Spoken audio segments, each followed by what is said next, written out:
vi meu pecado castigado em Jesus. Foi ali pela fé que meus olhos abri, e agora me alegro em sua luz. Mas um dia senti meu pecado e vi sobre minha espada da lei. Apressado fugi, em Jesus me escondi, e abrigo seguro nele achei. Foi na cruz, onde um dia eu vi meu pecado castigado em Jesus. Foi ali pela fé que meus olhos abri, e agora me alegro em sua luz. Qual de gozo então este meu coração, conhecendo o excelso amor, que levou meu Jesus a sofrer lá na cruz, pra salvar um tão pobre pecador. Foi na cruz, onde um dia eu vi meu pecado castigado em Jesus. Foi ali pela fé que meus olhos abri, e agora me alegro em sua luz.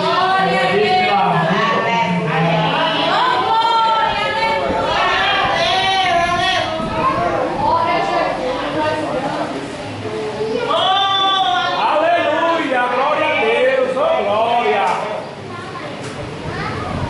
Eu quero saudar na igreja com a santa paz do Senhor. Amém. Eu irei fazer a apresentação, mas antes de apresentar eu quero deixar apenas um versículo para a meditação da amada igreja, que se encontra em Salmo 87 e o 4, que diz assim: deleita-te também no Senhor, e Ele te concederá o que deseja o teu coração. Entrega o teu caminho ao Senhor, confia nele e tudo fará. Amém? Eu peço que o irmão faça o sinal com a mão para a igreja conhecer. Está nos visitando hoje o irmão Paulo da Igreja Quadrangular. Seja bem-vindo em nome de Jesus. A irmã Rosilene da Madureira. Seja bem-vinda em nome de Jesus. E também o nosso irmão Marcos da Assembleia. Seja bem-vindo em nome de Jesus. O ministério, pastor Lauro Pedro, o presbítero Douglas, o auxiliar Wilson, a dirigente do ciclo de oração, nossa irmã Clotilde, a nossa regente Ariane. Amém? Como é que a igreja diz? Seja bem-vindo em nome de Jesus. E volte sempre, traga mais 10. Visitante, seja bem-vindo. Sua presença é um prazer. Com Jesus estamos dizendo, essa igreja ama você. Que o Senhor sobre te levante, o seu rosto te dê paz, e que nessa amada visita nós não esquecemos jamais. Eu te amarei, eu te amo, e assim devemos viver. Oh, aleluia! Deus te ama e Deus te ama, e assim viva eu e você. Glória seja dada o nome de Jesus, o nosso pastor é chegado. Aleluia, e com ele está a direção do ciclo de oração. A igreja continue ligada no céu, porque Deus, aleluia, estará falando desde o começo e vai continuar falando até o término deste trabalho. Glória seja dada o nome de Jesus. Senhor Levanta todo o povo e deixa a paz do Senhor. Amém. Glória a Deus. Oh, glória. Nesse momento, leia o texto da palavra de Deus para a nossa meditação, pois eu estava meditando nesse texto de Abacuque, capítulo de número 3, muito conhecido da igreja, muito pregado, falado na igreja, mas infelizmente não é tão vivido pela própria igreja, né? Estava analisando, meu Deus, esse texto é tão lido na igreja, mas a gente não consegue viver ele. 3,17 de Abacuque, ele diz assim: porquanto, ainda que a figueira não floresça, nem haja fruto na vide, o produto da oliveira minta, e os campos não produzam mantimento, as ovelhas da malhada sejam arrebatadas, e nos currais não haja vacas. Todavia, eu me alegrarei no Senhor, exultarei no Deus da minha salvação. Veja que Abacuque ele está vivendo em um período em que há uma ameaça de uma grande destruição. Está vindo o inimigo, mas esses inimigos estão vindo em virtude do pecado do povo, porque quando a gente está em pecado, Deus libera o inimigo para nos perseguir. É permissão de Deus, né?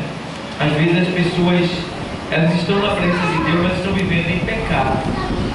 O pastor não sabe, o dirigente, a dirigente não sabe, mas Deus sabe. E a Bíblia diz que quem é de Deus, o maligno não lhe toca. Porque para tocar em alguém que é de Deus, o maligno tem que pedir permissão. E essa permissão é concedida por Deus quando a pessoa está na prática do pecado. Veja que Jó não estava em pecado, mas Deus permitiu que o diabo tocasse nele. Ali era uma prova de fé ali. Então a gente vê que nesse texto aqui a gente entende que o povo de Deus estava no pecado, mas Abacuque estava em santidade. E aí ele diz: tem nada não. É como se ele estivesse dizendo: tem nada não. Porquanto, ainda que a figueira não floresça, porque figueira, irmão, é como se tirasse o feijão da gente. Lá naquele lugar, aqui, a figueira é semelhante ao feijão, é o alimento principal. Então, ainda que a figueira não floresça, ou seja, ainda que o principal prato que a gente tanto gosta nem apareça, ele diz mais: nem haja fruto na vide, misericórdia. A vide lá é como o nosso café. Aqui, café, né, o suco, aquele líquido, aquela coisa que a gente sente alegria, que tem que fazer todo dia. Então, a vide também simboliza a alegria, porque o vinho ele é sinônimo de alegria. Então, aqui a gente vê que ele diz: olha, ainda que não falta, ainda que não haja fruto na vide, ou seja, ainda que eu não tome nem café pela manhã, ainda que não tenha nada para eu comer de manhã, né? Ainda que não haja nem esperança, porque nós vemos o fruto da vida e não vai ter como ter o vinho, que era sinônimo da alegria naquele lugar. Então ele diz também: o produto da oliveira minta, ou seja, não havendo azeite, óleo, porque a oliveira é que produz o azeite. O azeite é o responsável pelos bolos, né? Pelas ofertas oferecidas ao Senhor, pela unção. Ou seja, o azeite hoje é sinônimo do Espírito Santo. Então, não havendo o fruto da oliveira, ela minta, que quer dizer que não vai haver pessoas muitas vezes do nosso lado cheias de Deus. Não vai haver preparação de homens de Deus, Ou seja, vai faltar homens de Deus, mulheres de Deus, vai faltar unção, vai faltar, de certa forma, o trabalhar do Espírito Santo próximo de nós, usando outra pessoa, porque o azeite era usado para ungir, né, uma pessoa que era chamada por Deus. O azeite também era usado como base para bolos, para ofertas ao Senhor. Então quer dizer que aquilo que é essencial para Deus vai faltar. Então, está dizendo aqui, ainda que o fruto da oliveira minta, né? Oliveira minta, e os campos não produzam mantimento, que é o alimento vital para a gente sobreviver, as ovelhas da malhada sejam arrebatadas, ou seja, sumam, desapareçam. A ovelha era responsável por produzir as vestimentas, que é a roupa. As ovelhas eram responsáveis por produzir o leite, que dá causa e sustenta o corpo, tá? As ovelhas eram responsáveis por produzir dinheiro, tá? Então as ovelhas tinham uma grande eficácia no meio do povo de Deus, porque ela servia para muitos mantimentos da parte do povo de Deus, para o povo de Deus. Então ele está dizendo, ainda que as ovelhas sejam arrebatadas, se as ovelhas fossem arrebatadas, haveria nudez. Nudez é o que? Vergonha. Ninguém quer viver envergonhado. Então, ele estava dizendo, vai acontecer isso aí. Se isso acontecer, ainda que isso aconteça, porque ele sabia que o inimigo estava vindo, e quando o inimigo viesse, ele ia levar tudo dele, tá? Ele tem que fechar as portas. Se tiver algum erro, algum pecado, tá? Cuidado com a tua língua, porque essa tua língua é miserável, a minha também. Vacilou, ela fala o que não devia, na hora errada. Tá certo? Tem coisa, irmão, que a gente tem que engolir, sabia disso? A gente tá certo, mas tem que engolir. Por quê? Para a gente mesmo não se prejudicar. E também para que a gente não venha matar outras pessoas. Porque às vezes tem pessoas que usam a língua para falar porque não tem sabedoria. Então a gente que tem mais sabedoria, devemos o quê? Saber lidar com a situação e ter misericórdia daquela pessoa, porque ela não está sendo sábia segundo a palavra de Deus. Então, Tiago fala sobre isso aí, para a gente ter cuidado com a nossa língua. Então, não vai haver esses mantimentos, essas coisas que venham manter o povo de Deus, e o inimigo, ele vai agir, e ele vai dizer, sejam arrebatadas, e nos currais não hajam vacas, né? Já está dizendo o leitinho das crianças de cada dia, né? O alimento das crianças, pessoal, né? É aquilo que a gente vê que muitas vezes quando falta qualquer coisa em casa, às vezes as mulheres, em vez de orar e falar com Deus, elas murmuram, reclamam. E quem sabe até alguns maridos que sofrem terrivelmente, né? Porque basta faltar alguma coisa no armário, o marido ele vai pagar o preço. Então poderia o quê? Se ajoelhar e dizer, Deus, isso não está acontecendo por força, por querer. Aconteceu, na minha casa está faltando mantimento, está faltando isso ou aquilo. Eu te peço, meu Deus, que em nome de Jesus Cristo eu supra essa minha necessidade. Só o Senhor é meu Deus, é o meu Senhor. Quer dizer, a gente esquece de buscar a Deus quando a gente está na necessidade, sabe disso? E em vez de buscar ao Senhor para Ele suprir as nossas necessidades, a gente começa a reclamar, murmurar, duvidar do nosso coração, questionar, descontar em quem está do lado. Aí o negócio pior, irmão, vai piorar. Pode ficar certo. Não vai melhorar, vai piorar. Porque em vez de a gente chegar na presença daquele que tem todo o poder de resolver a situação, porque Ele é o Senhor e é Ele que nós devemos nos dirigir, antes de todas as coisas, a gente começa a ver quem está do nosso lado e olha, toma o chicote. E aí eu aprendi que com a medida que a gente mede, a gente vai ser medido também. Com o mesmo juízo que a gente julgar, a gente vai ser julgado também. Então vamos ter cuidado, porque Abacuque estava mostrando aqui a personificação de um verdadeiro um verdadeiro adorador. Verdadeiro adorador. Então o verdadeiro adorador, ele faz como Paulo lá em 8:35 de Romanos, aos Romanos. Ele diz assim, olha, quem nos separará do amor de Cristo? Misericórdia. Porque, irmão, infelizmente, cuidado.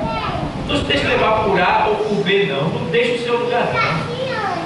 Mantenha-se na presença de Deus. Olha, faça feita Abacuque. Ainda que do meu lado não tenha nada, vai ter só eu de pé. Mas eu vou te adorar. Eu vou te servir. A minha parte eu vou te entregar. Está entendendo? Olha, viu o que diz aqui, ó? Quem nos separará do amor de Cristo? O que é que pode te tirar da presença de Deus? Pensa agora direitinho. Quem pode te tirar da presença de Deus? Alguém diz assim, ninguém, jamais. Às vezes não é assim. Às vezes a gente alguém pode não nos separar do amor de Deus, mas a gente se separa dele. A gente se separa. Porque ninguém não pode tirar a sua salvação. Ninguém pode tirar o que Deus colocou no seu coração. Agora você pode jogar fora. E aí? Se você quiser, quem vai impedir? Ninguém. Agora, quem nos separará do amor de Cristo? Ninguém pode. Ninguém pode dizer aqui, ó. Quem nos separará do amor de Cristo? Aí ele mostra aqui algumas coisas que às vezes podem tentar nos separar do amor de Cristo. Tá? Pode tentar. Mas se a gente estiver na presença dele, não vai conseguir. Porque olha, a tribulação tem coisa. Irmão, tribulação é terrível, já está dizendo. Tribulação é uma coisa tão terrível que não mexe só com o que está do teu lado, mexe dentro de você também. Tribulação. Essa palavra tribulação, já atribui ela ao período em que vai haver a grande tribulação, porque vai haver a grande tribulação. A grande tribulação é para o mundo, tribulação é para a gente. A gente está sendo atribulado a cada dia. Todos que estão aqui estão sendo atribulados. Tem um problema que você não consegue resolver. Isso é uma tribulação na sua vida. Mas a tribulação vai te afastar de Deus, vai deixar de te afastar de Deus, a tribulação? De maneira nenhuma. A tribulação ela vai passar. É só você o quê? Perseverar. Paulo diz isso em 12 de Romanos. Para a gente perseverar quando vier a tribulação. Aí ele vai dizer assim, ó. Quem se separará do amor de Cristo? A tribulação? Ou a angústia? Sentido de angustiado da igreja? Ou a perseguição? O que te persegue? Ou a fome e necessidade? Ou a nudez, falta de roupa, falta de veste, uma falta de saciamento da nossa vaidade, ou o perigo, ou a espada que é a morte, perigo ou espada, ou seja, medo de morrer, e como está escrito, por amor de ti somos entregues à morte todo dia, fomos reputados como ovelhas para o matador. Veja o que é que Paulo está dizendo aqui. Por amor de ti, nós somos entregues à morte todo dia. Quem quer ser entregue à morte aqui? Quem quer ser entregue à morte aqui? Você está pronto? Para se arriscar? E aí? Se você tem Deus mesmo, eu estou pronto. Eu estou pronto. Ele te manda aqui, ó. Entregues à morte todo o dia. Ele vai aqui, ó. Somos entregues à morte todo dia. Fomos reputados como ovelhas para o matadouro. Você já viu uma ovelha para o matadouro? Ó, ei, Sil. Uma ovelha quando vai para o matadouro, ela vai calada. Ei, Sil. A Bíblia diz que Jesus foi levado como ovelha muda ao matadouro. Sabe o que é essa expressão aqui? Vai sabendo que vai morrer, mas vai caladinho. Aí ele chega lá, ele pega a ovelha, pintura ela de cabeça para baixo. Ela estava sabendo de tudo que vai acontecer com ela. Aí quando ele pega o cutelo, aí cai lágrima dos olhos dela, só isso. A lágrima desce. Só isso. Ela não faz mais nada. Ela sabe que vai morrer, mas ela não faz escândalo. Ela só desce lágrima, ela só chora. É o verdadeiro adorador, aquele que está pronto para morrer pela causa de Cristo. Ele não fica berrando, esperneando, pá, de um lado, do outro, você é culpado, tá? Não, ele vai lá e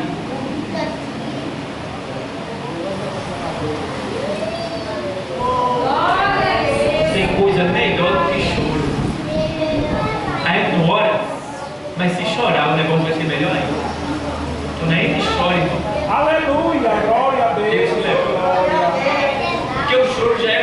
espremer da sua alma. Você está se derramando. Já está saindo do extremo, cara. Aleluia. Então, ele diz: fomos levados como ovelha muda para o matadouro. Aí é aquilo que eu digo lá, Abacuque, né, indica para Paulo, ele diz: porque estou certo. Olha, diz aqui, ó, vou terminar para passar para o nosso presbítero. Diz assim, ó, versículo 37. Mas em todas essas coisas somos mais do que o quê? Por aquele que nos amou. Então, em todos esses problemas aqui, você já é mais. Aqui está dizendo, nós somos mais do que vencedores. Você não é só um vencedor, você é mais do que vencedor. 38. Porque estou certo que nem a morte, vê agora o que ele está dizendo, nem a vida, nem os anjos, nem os principados, nem as potestades, isso tudo são hostes, são ações malignas terrenas, anjos caídos, hostes, principados aqui da terra, que criam todos esses problemas para a gente sentir na nossa pele, né? E ele está dizendo, potestade, nem o presente, nem o porvir, ou seja, nem o agora e nem o que está para acontecer, seja lá o que for. Ele diz, nem a altura, nem a profundidade, nem alguma outra criatura nos poderá o quê? Separar do amor de Deus, que está em Cristo Jesus, nosso Senhor. Estamos aqui fazendo o quê? Servindo a nós mesmos ou servindo a Cristo? Aleluia. Se estamos aqui servindo a Cristo, a gente vai ter que pagar o preço. E o preço pode chegar até a tua morte.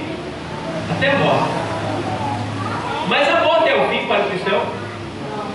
A morte é um lindo começo. Só que quando fala de morte, a gente entende, porque o nosso corpo está arraigado nessa terra, mas o nosso espírito está arraigado lá no céu. Então, a morte, ela pode ser dolorida e pode ser rápida, você nem sentir nada. Mas entende que do jeito de outro a gente vai ter que morrer. A não ser que o arrebatamento aconteça daqui a pouco. Então devemos estar preparados, porque honroso é morrer por Cristo. Honroso, irmão, é entregar nossa vida pela causa de Cristo. Então, vamos sofrer pela causa de Cristo? Vamos, porque é isso que Deus quer ver. Porque o mais difícil Ele já venceu por nós, já cumpriu. Agora é a nossa parte, essa parte é mais fácil. Então, que Deus Ele aplique isso em nossos corações. Que a gente tenha verdadeiramente fazer um exame dentro de nós e ver se a gente está assim, pronto para sofrer qualquer tipo de consequência para a glória de Deus. Tá? Eu preciso disso. Porque o que eu tenho sofrido na obra do Senhor, se não fosse essa questão de adoração, de servidão, de convicção, né, eu já estaria fora há muito tempo. Porque, irmão, trabalho para a glória de Deus, não recebo nada da igreja, dou assistência a 3 igrejas, invisto na obra missionária, estou envolvido pela misericórdia de Deus, não é para me engabar, nem para aparecer, e ninguém vê o estudo me engano e reclamando não. Muitas vezes venho para o culto cansado, o pregador não vem, e aí, vou ter que pregar, e pregar, pensa que é fácil? É só pegar um de vocês e colocar aqui para pregar. 1 hora de pregação equivale a 8 horas de trabalho. Ei, vê se tu entendeu. 1 hora de pregação equivale a 8 horas de trabalho. E aí? Vê quantas horas o pastor trabalha? Está entendendo? Sem contar que eu tenho que orar pela madrugada, tenho que jejuar, tenho que me preocupar com os problemas de cada ovelha da igreja. E aí? Ainda suprir a falta dos obreiros que muitas vezes são relaxados. Porque tem obreiro que é fiel, mas tem obreiro que é misericórdia, relaxado. E quem paga o pato é quem? O pastor. O pastor pode estar 100% certo, mas você vai cair com falta deles, é o pastor. É o pastor. Mas tem um galardão dobrado para o pastor, por ele sofrer esses danos. Eu já sei já. Eu estava estudando e ele disse, olha, tem um bônus especial aí para tu. Aleluia, glória. Pelo fato de ser pastor e suportar todas essas coisas. Dirigente, né? Dirigente de campanha, de ciclo de oração. Todos esses daí tem um bônus a mais. Aleluia. Quando passar dessa vida para outra, tem aqui, tem lá. Se suportar, ó.